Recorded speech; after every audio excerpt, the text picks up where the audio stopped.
بسم اللہ الرحمن الرحیم۔ شروع اللہ کے نام سے جو بڑا مہربان اور نہایت رحم فرمانے والا ہے۔ السلام علیکم سامعین، سلطان محمود غزنوی رحمۃ اللہ علیہ کو 3 شبہات تھے۔ پہلا شبہ اس حدیث کی صحت کے متعلق تھا کہ علماء انبیاء اکرام کے وارث ہیں، کیا واقعہ یہ حدیث ہے یا نہیں۔ دوسرا شبہ قیامت کے بارے میں تھا کہ قیامت واقعہ آئے گی یا نہیں، اور تیسرا شبہ اس ضمن میں تھا کہ حقیقت میں سبکتگین میرا باپ ہے یا نہیں، اور میں اس کا بیٹا ہوں یا نہیں۔ ایک رات سلطان محمود غزنوی اپنی قیام گاہ سے نکل کر اپنے ساتھیوں کے ہمراہ شاہی شمع روشن کیے ہوئے کہیں جا رہے تھے کہ راستے میں انہیں ایک ایسا طالب علم ملا جو دیا جلانے کے لیے تیل نہ ہونے کی وجہ سے اندھیرے میں بیٹھا اپنا سبق یاد کر رہا تھا۔ جب کتاب میں دیکھنے کی حاجت ہوتی تو قریب میں ہندو کے چراغ کے پاس جا کر دیکھتا اور واپس آ جاتا۔ سلطان محمود غزنوی کو اس نادار طالب علم کی حالت پر بڑا رحم آیا۔ ترس کھا کر آپ نے وہ شمع دان جو فراش سے اٹھا رکھا تھا طالب علم کو دے دیا۔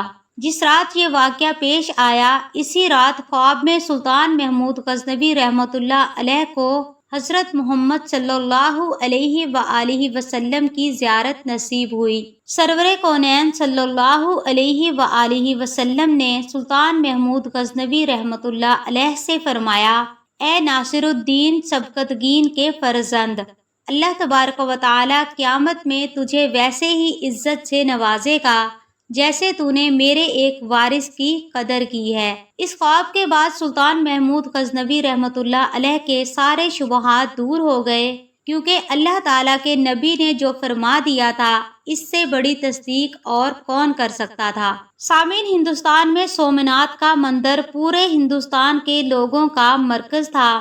لوگ میلوں کا سفر طے کر کے یہاں پر آیا کرتے تھے۔ اس مندر میں سونے کے بنے ہوئے بت اور مورتیاں نصب کی ہوئی تھیں، اور اس مندر کی خاص بات ایک مورتی کا خاص جادو تھا، جس کی وجہ سے بڑے بڑے لوگ اس کی طرف متوجہ ہوتے تھے۔ یہاں تک کہ اس مورتی کو دیکھ کر سکھ اور عیسائی بھی اپنا مذہب تبدیل کر لیا کرتے تھے، اور سومناتھ کا مندر دیکھ کر لوگ ہندو مت کو قبول کر لیتے، خواہ وہ اپنے مذہب پر کتنے ہی پکے کیوں نہ ہوں۔ اس منظر کو دیکھ کر سجدے میں گر پڑتے کہ اس کے اندر اتنا بڑا کرشمہ اور ایسا غیر فطری نشان تھا کہ انسان حیران رہ جاتا۔ اس مندر میں ایک ایسا بڑا بت تھا جو بغیر کسی سہارے کے ہوا میں معلق تھا۔ وہ نہ چھت کے ساتھ لگا ہوا تھا اور نہ ہی زمین پر پڑا ہوا تھا، ایک عجیب و غریب کیفیت کے ساتھ ہوا میں لٹکا ہوا تھا۔ لوگ جب اس مندر میں آتے تو اسے دیکھ کر حیران زدہ رہ جاتے۔ پھر ہندو پنڈت خوب کمائی کیا کرتے تھے، کیونکہ وہ کہتے تھے کہ اس خاص بت کے لیے پیسے دو اور ہیرے جواہرات اس پر چڑھاؤ تو تمہاری تمام مشکلات آسان ہو جائیں گی، تمہارے مسائل ختم ہو جائیں گے۔ سامعین، یہ ایک بہت بڑا دیو ہیکل تھا جس کا بت بہت بڑا تھا۔ اس کے منہ کے ذریعے سے ہیرے جواہرات اس کے پیٹ میں ڈالے جاتے تھے، اور پھر جب مندر خالی ہو جاتا تو 2 یا 3 ہفتوں کے بعد اس مورتی کے پیچھے کمر کا راستہ کھلا تھا، جس کو کھول کر اس سے سونا چاندی کے زیورات کو نکال لیا جاتا تھا۔ مگر لوگ یہی سمجھتے تھے کہ ہمارے دیے ہوئے خزانے بھگوان کے پاس پہنچ جاتے ہیں اور اس کے بدلے میں بھگوان ہمارے مسائل کو حل کر دیتے ہیں۔ سلطان محمود غزنوی نے اس علاقے کو فتح کیا۔ جب وہ فتح کیے ہوئے اس علاقے کے اس مندر میں پہنچے تو بلا جھجک بتوں کو پاش پاش کرنا شروع کر دیا۔ بڑی بڑی کلہاڑیوں سے بتوں کو گرایا جا رہا تھا، اور سلطان محمود غزنوی رحمۃ اللہ علیہ بھی تلوار سے بتوں پر وار کر رہے تھے۔ ابھی آدھا مندر ہی بتوں سے پاک ہوا تھا اور باقیوں کو دوسرے دن پر چھوڑ دیا گیا۔ تو دوسرے دن تمام ہندوستان کے بڑے بڑے پجاری اور پنڈت مل کر سلطان محمود غزنوی رحمۃ اللہ علیہ کے پاس حاضر ہوئے اور بڑے اتحاد کے ساتھ درخواست پیش کرتے ہوئے کہنے لگے کہ بے شک اب آپ اس علاقے پر قبضہ رکھیں، مگر ہمارے اس بت کو مت توڑیے، اس کے بدلے میں ہم آپ کو پورے ہندوستان کی دولت دینے پر تیار ہیں۔ سلطان محمود غزنوی رحمۃ اللہ علیہ کا ایک وزیر اس وقت آپ کے قریب آیا اور کہنے لگا، یہ پیشکش بہت بڑی ہے کیونکہ ہم نے بہت سارے بتوں کو توڑ دیا ہے، صرف ایک بت کو چھوڑ دینے میں کوئی حرج نہیں۔ آپ اس پر ضرور غور کیجئے کیونکہ جو مال و دولت آپ کو ملے گی اس سے ہمارے دین اسلام کی حکومت بہت آسانی سے مستحکم ہو جائے گی۔ سلطان محمود غزنوی نے ان ہندو پنڈتوں کو کوئی جواب نہ دیا۔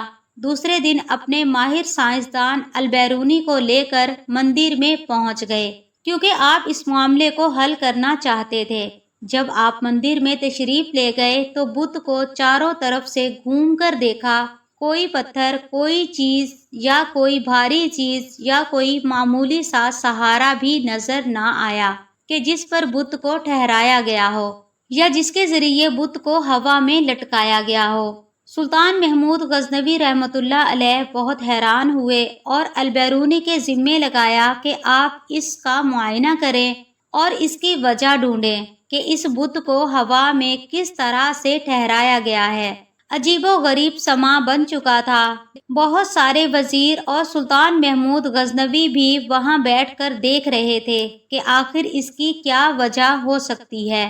البیرونی بھی پکے سچے مسلمان تھے۔ انہوں نے بڑے غور و خوض سے بت کو دیکھنا شروع کر دیا، قریب جا کر بت کو چھو کر بھی دیکھا اور چاروں طرف سے بغور دیکھتے رہے اور آخر کار یہ راز انہیں سمجھ آ ہی گیا اور بڑی فاتحانہ مسکراہٹ سے بادشاہ کے سامنے حاضر ہوئے اور بڑے ادب سے عرض کیا، حضور، اس بت کے دائیں جانب دیوار کے اوپر والی اینٹ اگر نکال دی جائے تو آپ کے سامنے اس کا معاملہ حل ہو جائے گا۔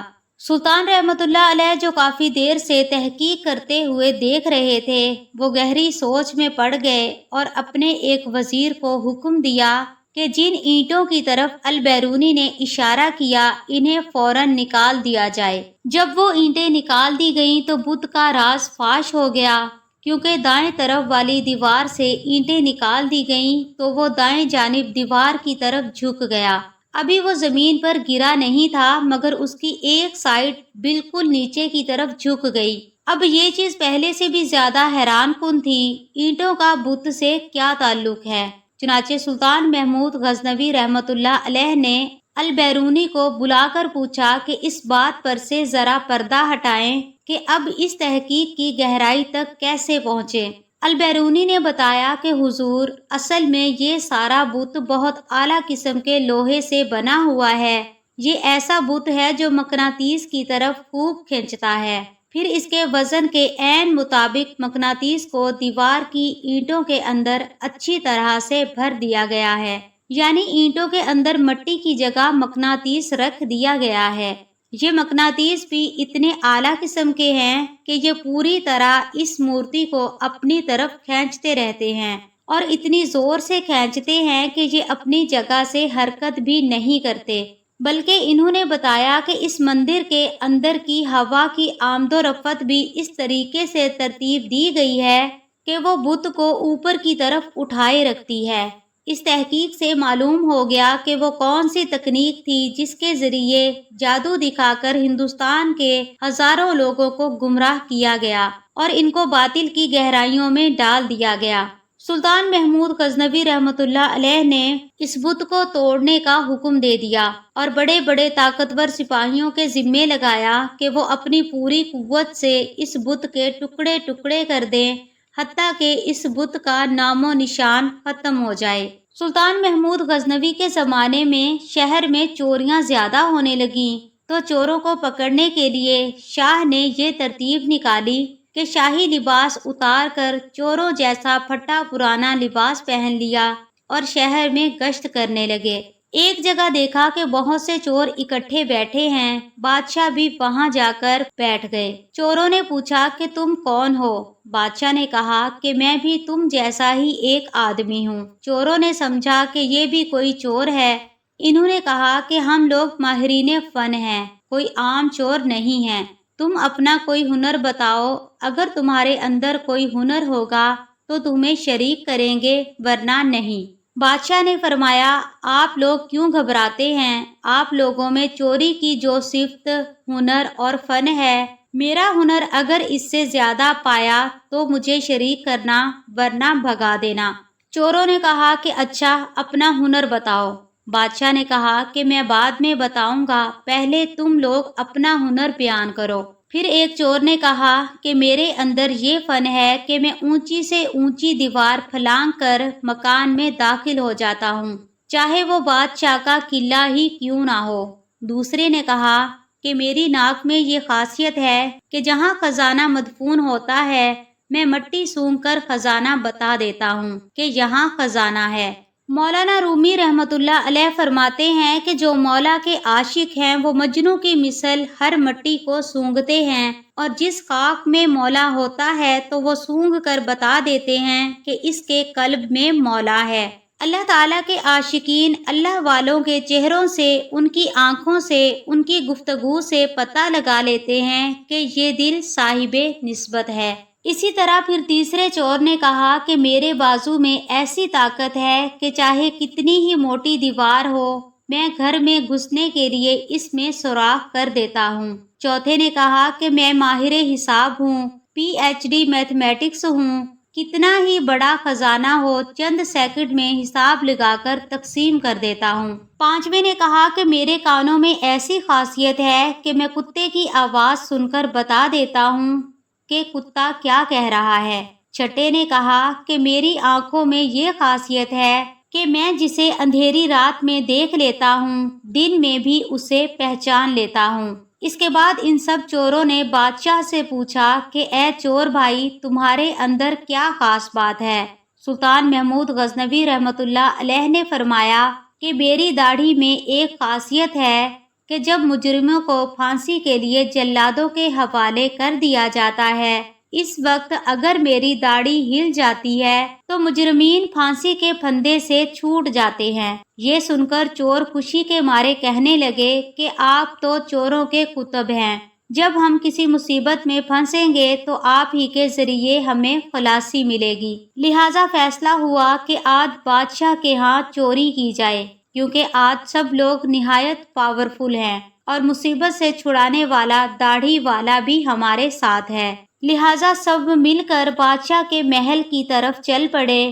راستے میں کتا بھونکا تو کتے کی آواز پہچاننے والے نے کہا کہ کتا کہہ رہا ہے کہ بادشاہ بھی تمہارے ساتھ ہے۔ لیکن چور پھر بھی چوری کے ارادے سے باز نہ آئے، کیونکہ لالچ آنکھوں پر پردہ ڈال دیتا ہے اور عقل و ہوش کو اڑا دیتا ہے، جس سے ہنر پوشیدہ ہو جاتا ہے۔ مولانا رومی فرماتے ہیں کہ ہر گناہ اسی طرح سے ہوتا ہے کہ شہود اور لالچ آنکھوں پر پردہ ڈال دیتا ہے، پھر برے بھلے کی تمیز نہیں رہتی۔ جانتا ہے کہ یہ آنکھوں کا زنا ہے لیکن مغلوب ہو کر گناہ کرتا جاتا ہے۔ اس لیے اللہ تعالیٰ نے اسباب گناہ سے دور رہنے کا حکم فرمایا ہے تاکہ لالچ پیدا نہ ہو۔ لہٰذا بادشاہ کے ہاں چوری ہوئی، چوروں نے خزانہ لوٹ لیا اور جنگل میں بیٹھ کر ماہر حساب نے سب کا حصہ لگا کر چند منٹ میں تقسیم کر دیا۔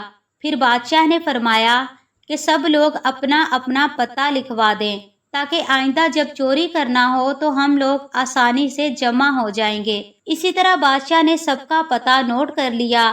اگلے دن بادشاہ نے عدالت لگوائی اور پولیس والوں کو حکم دیا کہ سب چوروں کو پکڑ لاؤ۔ جب سب چور ہتھکڑیاں ڈال کر حاضر کیے گئے تو بادشاہ نے سب کو پھانسی کا حکم دے دیا اور کہا کہ اس مقدمے میں کسی گواہ کی ضرورت نہیں، کیونکہ سلطان خود وہاں موجود تھا۔ اسی طرح قیامت کے دن اللہ تعالیٰ کو کسی گواہ کی ضرورت نہیں، کیونکہ فرمان الہی ہے، جب تم بدکاریاں کر رہے تھے تو میں تمہارے ساتھ موجود تھا، لہٰذا اللہ تعالیٰ کو کسی گواہ کی ضرورت نہیں ہوگی۔ پھر قیامت کے دن جو اعضاء کی گواہی، زمین کی گواہی، فرشتوں کی گواہی اور صحیفہ اعمال کی جو گواہی پیش کی جائے گی وہ مردوں پر حجت تام کرنے کے لیے ہوگی۔ اس کے بعد جب 6 کے 6 چور پھانسی کے تختے پر کھڑے ہو گئے تو وہ چور جس نے بادشاہ کو دیکھا تھا اس نے پہچان لیا کہ یہ وہی بادشاہ ہے جو رات کو ہمارے ساتھ تھا۔ وہ چور تختہ دار سے چلایا کہ حضور کچھ دیر کے لیے ہماری جانوں کو امان دی جائے، میں تنہائی میں آپ سے کچھ بات کرنا چاہتا ہوں۔ بادشاہ نے کہا کہ ٹھیک ہے، تھوڑی دیر کے لیے پھانسی کو موقوف کر دو اور اس کو میرے پاس بھیج دو۔ چور نے حاضر ہو کر عرض کیا کہ ہمارے سب کے سب ہنر جن پر ہمیں ناز تھا، انہوں نے ہماری بدبختی کو اور بڑھا دیا کہ آج ہم تختہ دار پر ہیں۔ اے بادشاہ، میں نے آپ کو پہچان لیا ہے۔ آپ نے وعدہ فرمایا تھا کہ جب مجرموں کو تختہ دار پر چڑھایا جاتا ہے تو اس وقت غایت کرم سے اگر میری داڑھی ہل جاتی ہے تو مجرم پھانسی سے نجات پا جاتے ہیں، لہٰذا اپنے ہنر کا ظہور فرمائیے تاکہ ہماری جان بچ جائے۔ مولانا رومی فرماتے ہیں کہ سلطان محمود غزنوی رحمۃ اللہ علیہ نے کہا کہ تمہارے ہنر نے تو تمہاری گردنوں کو قہر میں مبتلا کر دیا تھا، لیکن یہ شخص جو سلطان کا عارف تھا، اس کی چشم سلطان شناس کے صدقے میں تم سب کو رہا کرتا ہوں۔ سامعین، اس واقعے کو بیان فرما کر مولانا رومی فرماتے ہیں کہ دنیا میں ہر شخص اپنے ہنر پر ناز کر رہا ہے۔ بڑے بڑے اہل ہنر اپنی بدمستیوں میں مست اور خدا سے غافل ہیں، لیکن قیامت کے دن کچھ کام نہ آئیں گے اور ان کو مبتلائے قہر و عذاب کر دیں گے۔ لیکن جن لوگوں نے اس دنیا کے اندھیرے میں اللہ تعالیٰ کو پہچان لیا، نگاہ معرفت پیدا کر لی، قیامت کے دن یہ خود بھی نجات پائیں گے اور ان کی سفارش گناہگاروں کے حق میں بھی قبول کی جائے گی۔